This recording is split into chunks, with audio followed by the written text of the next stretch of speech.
You're watching World TV. Kindly subscribe to our YouTube channel for more videos. Click on the subscribe button and the bell beside it. These will notify you once we drop a new video. Thank you.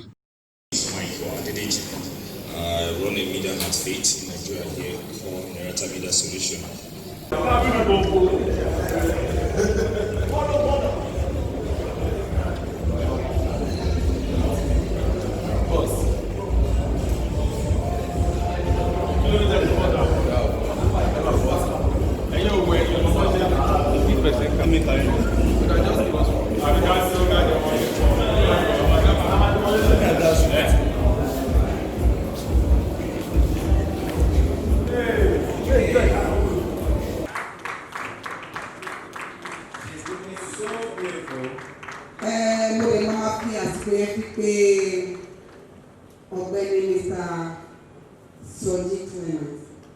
If I'm right, exercise Dele mo fẹ́ kí ẹgbẹ́ award yẹn fún olùyẹ tó ń bọ̀. Keep on the stage.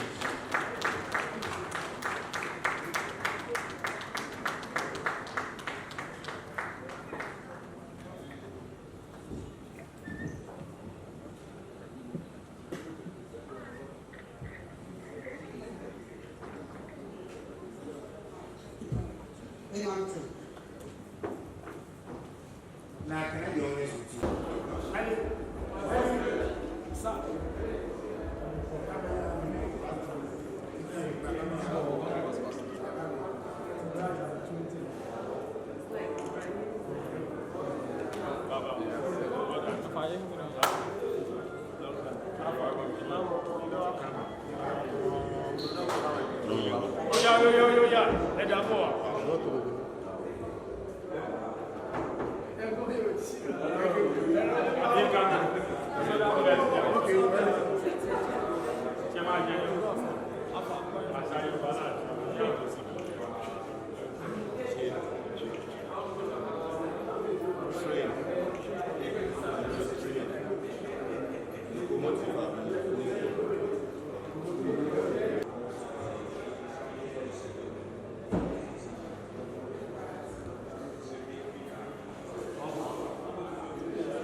Hey, bro.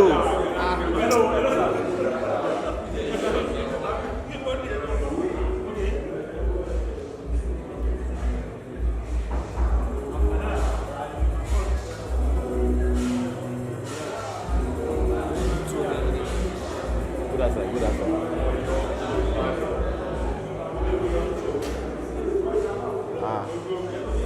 Wow.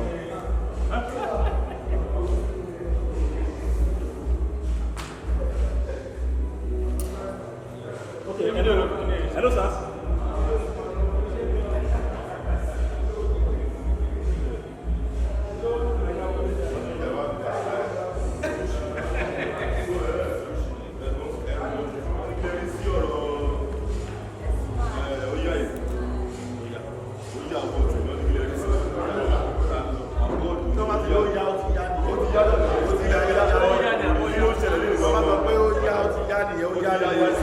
Ẹ má dúró lé o ti yá o. Ẹgbẹ́ ẹ má gọ ọ wà ń bí o. Bless.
Please, we still need someone to tell us the interpretation of the song we just played.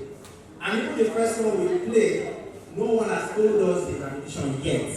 So can somebody help us? Who is the Yoruba person? Yeah. God help me. Why you? I love to be a product hip hop. See, even Daddy here is ready to interpret it. Daddy Abi. Eh? She's doing it. It's good to help your neighbor. Okay, so what did the song say? Only Bàtàrí àdún kò is like a proverb. Okay. Bí òwe ni ọmọ tí wọ́n ní kó kàwé tí ó kàwé ẹ̀. Bàtàrí òkè ní kókó ká. Tó bá dẹ̀ máa bí kókó ká yìí kó méjì ní ẹ̀ wọ́n ti gbọ́ tán yìí.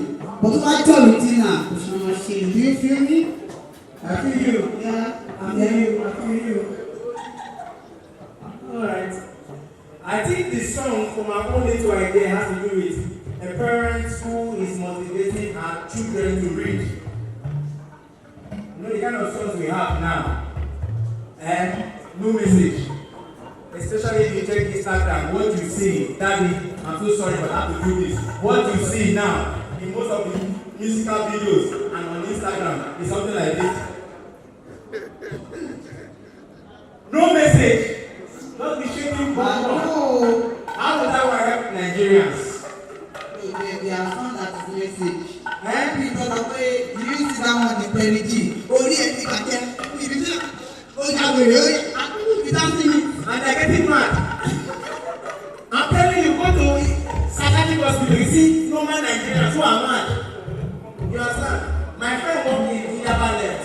And when they go and say, it's not a joke. When I got there,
This short guy, sir.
Thanks for watching. Please don't forget to click the subscribe button.